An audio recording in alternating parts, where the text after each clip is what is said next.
another staff کے ساتھ ساتھ رسیوں کا بھی استعمال کیا کہ اس کو سانپ میں بدلنا ہے, یہ جادو دکھانا ہے. تو کیا, اور پھر موسیٰ علیہ السلام نے جب ڈالا اور اللہ تعالیٰ نے ان کو تھام لیا موسیٰ علیہ السلام کو کہ تم ڈرو نہیں موسیٰ, اور تم ڈالو, اور یہ جو سانگ انہوں نے بنایا نا سب ابھی یہ نگل لے گا. تو موسیٰ علیہ السلام نے جب ڈالا تو وہ ایک ایسا اژدہا بنا ان کا عصا کہ جتنے بھی انہوں نے رسیاں اور لاٹیاں جو لوگوں کو لگ رہے تھے سانپ بن گیا ہے اور موو کر رہا ہے, اس سب کو نگل ڈالا. جیسے ہی یہ دیکھنا تھا کہ جادوگر سمجھ گئے, کیونکہ ہر فن کا ماہر اس کی ایکسٹریم کو پہچانتا ہے اور اس کی لاسٹ لمٹ کو بھی پہچانتا ہے. ہر فن کا ماہر, اگر کوئی بوٹینسٹ ہوگا تو اس کو پتا ہوگا کہ مطلب پیڑ پودے کے متعلق جو بات کس حد تک ہو سکتی ہے, ٹھیک. اسی طرح کوئی فزسسٹ ہوگا تو فزکس کی ڈیٹیلز کو وہ جانتا ہوگا, اس کے سامنے کوئی بوٹینسٹ جو ہے اپنی بات کو مطلب ثابت نہیں کر سکتا کیونکہ وہ جانتا ہے. اب جادوگر تھے, ان کو جادو کی لمٹ پتہ تھی. جب موسیٰ علیہ السلام کا معجزہ دیکھا تو ان سب کو سمجھ میں بالکل آ گیا کہ یہ جادو تو ہو ہی نہیں سکتا ہے. تو کیا ہوا, الٹیمیٹلی وہ سب سجدے میں گر گئے. ہم لوگ آ چکے آیت نمبر 70 پر کہ جادوگر گرا دیے گئے سجدے میں, اور وہ پکار اٹھے کہ ہم ایمان لے آئے ہارون اور موسیٰ علیہما السلام کے رب پر. یعنی سجدے میں گر کر انہوں نے چپ نہیں کیا کہ لوگ سمجھے کہ یہ بڑے جادوگر کو سجدہ کر دیا, معاذ اللہ موسیٰ علیہ السلام نے اور بڑا جادو دکھا دیا ہے تو اس جادو کو سجدہ کر دیا. نہیں, وہ سجدے میں گرے اور پھر اپنے ایمان کا اعلان کیا کہ ہم موسیٰ اور ہارون علیہما السلام کے رب پر ایمان لے آئے. یعنی یہ جو سجدہ ہے وہ رب کو ہے. یہ آیت نمبر 70 تھی. اب ہم لوگ کنٹینیو کرتے ہیں آیت نمبر 71 سے, کیونکہ اس سے پہلے تک یہیں تک ہوا تھا. تو آیت نمبر 71 ہے, اعوذ باللہ من الشیطان الرجیم, بسم اللہ الرحمن الرحیم. قال آمنتم لہ قبل ان آذن لکم. فرعون نے کہا کہ تم اس پر ایمان لے آئے ہو اس سے پہلے کہ میں تمہیں اجازت دیتا. انہ لکبیرکم الذی علمکم السحر. یقیناً یہی تمہارا گرو ہے جس نے تمہیں جادو سکھایا ہے. فَلَوْقَطِّعَنَّ أَيْدِيَكُمْ وَأَرْجُلَكُمْ مِنْ خِلَافٍ وَلَوْصَلِّبَنَّكُمْ فِي جُذْعِ النَّخْلِ. تو میں تمہارے ہاتھ اور پاؤں مخالف سمتوں سے کٹواؤں گا اور تمہیں کھجور کے تنوں پر سولی دوں گا. وَلَتَعْلَمُنَّ أَيُّنَا أَشَدُّ عَذَابًا وَأَبْقَىٰ. اور یقیناً تمہیں جلد معلوم ہو جائے گا کہ کون ہے ہم میں سے زیادہ سخت عذاب دینے والا اور زیادہ باقی رہنے والا. تو ابھی ریویژن سے آپ کو پتہ چل گیا جادوگر سب سجدے میں گر گئے تھے. تو یہ بظاہر کیا ہوا, فرعون نے تو پورا کھیل رچا تھا, سوچا تھا کہ ہم لوگ جیت جائیں گے. بڑے مطلب پورے ملک کے بڑے سے بڑے جادوگر کو بلایا گیا تھا. جو نہیں آ رہے ہوں گے ان کو فورسفلی بلایا گیا ہوگا. جو لالچ میں آ گئے تھے وہ بھی, سب طرح کے جادوگر آ چکے تھے. اور فرعون اور اس کے آیان سلطنت اپنے تئیں یہ سمجھ رہے ہوں گے نا کہ we will be dominated. لیکن کیا ہوا کہ موسیٰ علیہ السلام کا جو معجزہ تھا اس کے سامنے جادو نہ ٹک سکتا تھا نہ ٹک پایا. تو کیا ہوا, بظاہر ایسا معلوم ہو رہا تھا کہ پورے مجمع میں پورے ملک کے مطلب اچھی خاصی پاپولیشن یہاں پر اکٹھا ہے اور سب کے سامنے فرعون کا تماشا بن گیا, اس کو مات ہو گئی. اور اب فرعون اندر سے ڈرا ہوگا کہ اس کی سیاست, اس کی کرسی, اس کی حکومت خطرے میں چلی جائے گی. تو کیا اس نے اب پیترا بدلا اور کیا کہا کہ تم ایمان لے آئے ہو, اس کو مان لیا, موسیٰ کی بات مان لیا, اور میں نے ابھی تم کو اجازت نہیں دی. مطلب ایمان پر بھی اس کا ٹالا تھا. وہ اجازت دے تو لوگ اللہ تعالیٰ پر ایمان لائیں. وہ تو کہتا ہی تھا نا انا ربکم الاعلی, میں رب اعلیٰ ہوں, میں سب سے اونچا رہا ہوں. مطلب کہتے کیا وہ مطلب میرے محل کے نیچے مطلب نہریں نہیں جاری ہوتی. مطلب وہ اپنے کو رب بنائے بیٹھا تھا کس سینس میں کہ حکومت اس کی رہے گی, سیاست اس کی چلے گی, قانون اس کا چلے گا, اور جس کو چاہے گا مارے گا اور جس کو چاہے گا جینے کا حق دے گا. وہ اس سبھی معاملے کو اپنے تئیں سمجھ رہا تھا, وہ رب ہے, اس کی مرضی سے ہونا چاہیے ایوری تھنگ. تو کیا ہوا کہ بھڑک کر بولا کہ کیونکہ اندر سے تو بالکل ڈر گیا ہوگا نا کہ یہ کیا ہو گیا, ابھی تو تھوڑی دیر میں میری پوری سلطنت جو ہے چور چور ہو جائے گی. سب لوگ, اگر جادوگروں نے مان لیا تو باقی لوگ تو مطلب سوچیں گے کہ جب اس فن کے ماہر لوگ پہچان کے مان لیا تو پھر صحیح ہوں گے, موسیٰ حق پر ہوں گے, اور سب لوگ جو ہے موسیٰ کے فالوور بن جائیں گے, تو میری کیا بچے گی. تو اس نے فوراً کہا یقیناً یہی تمہارا گرو ہے جس نے تمہیں جادو سکھایا. یعنی ایک سیاسی چال چلی. ایسے مطلب پولیٹیکل چیزیں, اسی لیے پولیٹکس بدنام ہوتی ہے, پولیٹکس ورڈ اور سیاست اسی لیے بدنام ہے کہ اس کی جو چالیں ہوتی ہیں نا وہ صرف اپنے خود کی کرسی کے لیے ہوتی ہیں, خود کے اقتدار کے لیے ہوتی ہیں جو چالیں ہوتی ہیں, اور وہ بہت خطرناک چالیں ہوتی ہیں, اور اس سے بہت لوگوں کا بہت بڑا نقصان بھی ہو سکتا ہے, ہوتا ہی ہے. اسی لیے مفت میں ورڈ سیاست اور پولیٹکس بدنام ہو گیا. تو اس نے کہا یہ تمہارا, یہی تمہارا گرو ہے. یعنی اب اسے عوام کو دکھانا تھا کچھ نہیں, ان لوگوں کی ملی بھگت ہے, یہ کچھ نہیں ہوا ہے کہ یہاں پہ مقابلہ ہوا اور موسیٰ حق پر ہیں تو جیت گئے, ایسا کچھ نہیں ہے. یہ ان دو لوگ آپس میں ملے ہوئے تھے اندر سے, اور یہ ویل پلانڈ تھا کہ موسیٰ ہم سب کے سامنے دکھا دیں گے, تم لوگ اپنی شکست تسلیم کر لینا اور میں دکھا دوں گا کہ میں حق پر ہوں, تو تم سب سجدے میں گر جانا. یہ ویل پلانڈ ہے, اور سورہ اعراف میں اور واضح الفاظ میں آتا ہے کہ یہ ایک سازش ہے جو تم نے دارالسلطنت میں مل کر کی ہے تاکہ یہاں کے سلطنت والوں سے ان کی سلطنت سے بے دخل کر دو, تو اور ان کے مالکوں کو بے دخل کر دو. یہ اور واضح الفاظ میں آ گیا.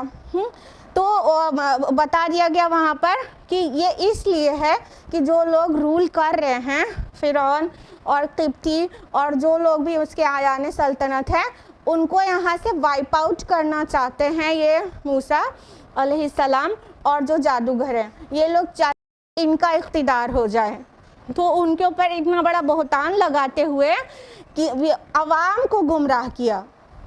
جب موسیٰ علیہ السلام نے وہاں پر دربار میں دعوت دی تھی تب بھی اس نے گمراہ کرنے کی کوشش کی تھی عوام کی, یہ جادو ہے کہہ دیا. جب عصا کو دیکھا اژدہا بن گیا, تو جتنے لوگ وہاں پر تھے وہ لوگ حقانیت موسیٰ علیہ السلام کی قبول کر لیتے, تو اس نے فوراً جادو کہہ کے مطلب اپنے فیور میں کر لیا وہ چیز, وہاں کی سچویشن کو. اور اب کی بار جب مطلب جادو کا مقابلہ موسیٰ علیہ السلام کے معجزے سے ہوا, تو اب کی ایک نئی چال چل دی. یہ سب لوگ آپس میں ملے ہوئے ہیں اور یہ چاہتے ہیں ہمیں اور آپ کو یہاں سے بے دخل کر دیں. یعنی ان کے دماغ پر پھر سے اس نے ایک پردہ ڈالنے کی کوشش کی, اور ساتھ ہی جادوگروں کو بہت بڑی دھمکی دی. کیا, میں تمہیں مطلب تمہارے مخالف جانب کے ہاتھ پیر کٹوا دوں گا. یہ مطلب جو لوگ حکومت کے باغی ہوتے تھے ان کو یہ سزا دی جاتی تھی, ٹھیک ہے, ایٹ دیٹ ٹائم. اور اس کی ہسٹری اور بھی دوسری سویلائزیشنس میں بھی ملتی ہے. یہ بہت کروئل معلوم ہوتی ہے یہ سزا آج کے حساب سے, لیکن اس ٹائم یہ چل رہی تھی سزا. تو جو لوگ بغاوت کر دیتے تھے حکومت سے تو ان کو یہ سزا دے دیتے ہیں.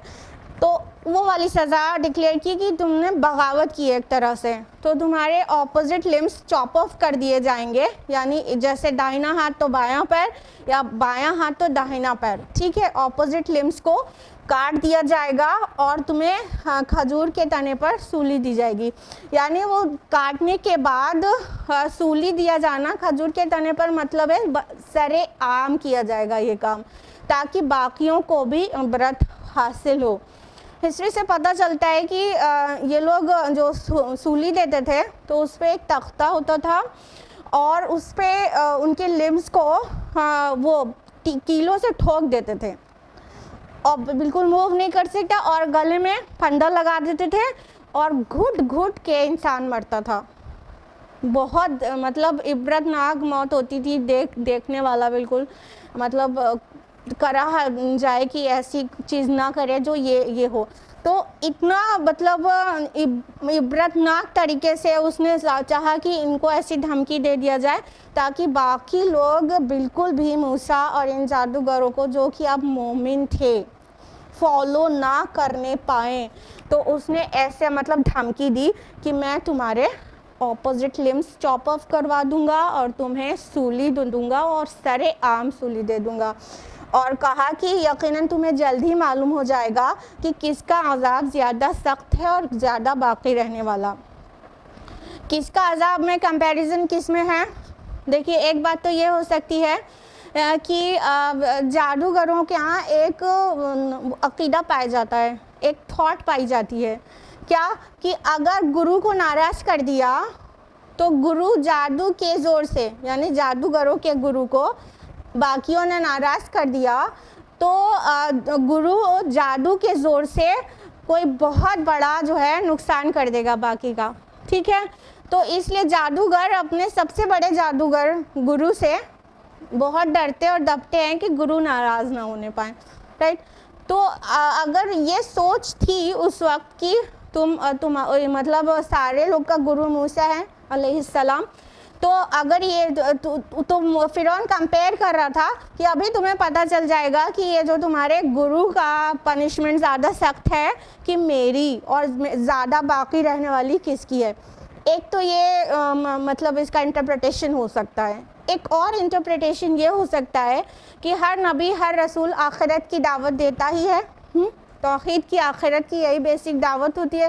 رسول خود سے پیش کر رہے, رسالت کی دعوت اپنے آپ پہنچ گئی. رائٹ, تو آخرت کی دعوت میں یہ تو ہمیشہ ہی مطلب گلیڈ ٹائڈنگ بھی دی جاتی ہے اور وارننگ بھی دی جاتی ہے کہ اللہ کی اور رسول کی مانو گے تو جنتیں ہیں اور نہیں مانو گے تو جہنم کا پنشمنٹ ہے. یہ ہمیشہ رہتا ہے. تو یہ بھی ممکن ہے کہ فرعون کا کہنے کا مطلب یہ ہو کہ تمہیں ابھی پتہ چل جائے گا کہ یہ جو موسیٰ تمہیں جس عذاب سے ڈرا رہے ہیں وہ زیادہ سخت اور ٹکنے والا ہے, وَأَبْقَى باقی رہنے والا, لانگ لاسٹنگ, یا میں جو تمہیں پنشمنٹ دوں گا وہ زیادہ شدید اور لانگ لاسٹنگ ہوگی.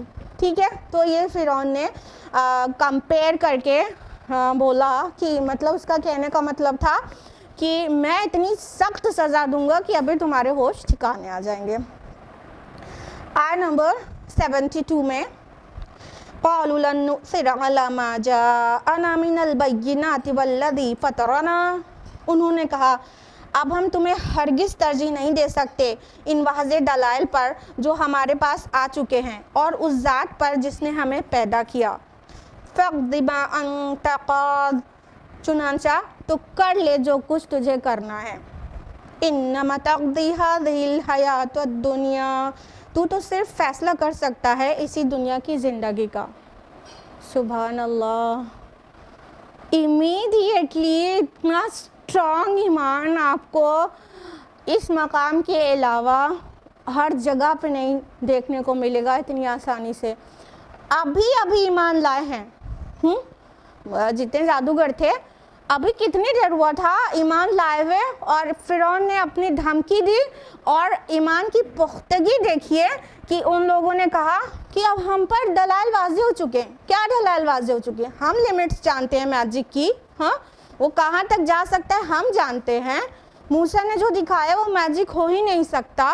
تو اتنی ساری وضاحت کے بعد, اتنے کلیئر آرگیومنٹس کے بعد بھی اگر ہم لوگ ایسا کریں تو بہت بے وقوف ہوئے ہم. تو کہا نہیں, آپ فرعون اس سے کہہ دیا ایک دم اتنا ٹائرنٹ رولر ہے, پوری دنیا جان رہی ہے کہ مطلب the tyrant most ruler is the فرعون at that time. تو اتنے ٹائرنٹ رولر کے سامنے کیا کہہ رہے ہیں کہ اب ہم تم کو ترجیح دے ہی نہیں سکتے. اور یہ سٹیٹمنٹ اگر مطلب کریج کی اپنی انتہا کو بیان کرتا ہے, فَاقْضِ مَا أَنْتَ قَاضٍ, کر لے تجھے جو کچھ کرنا ہے. اللہ اکبر. یہ کسی ایسے لڑائی میں تو بولا جا سکتا ہے کیا کر لو گی, کیا کر لو گی, کر لو جو کچھ کرنا ہے. اٹس سو سمپل نا. یہ تو بہن تو آرام سے بول ہی سکتی ہیں, بڑے آرام سے. لیکن ایک بہت ظالم بادشاہ کے سامنے یہ بولنا کتنی بڑی بات ہوئی.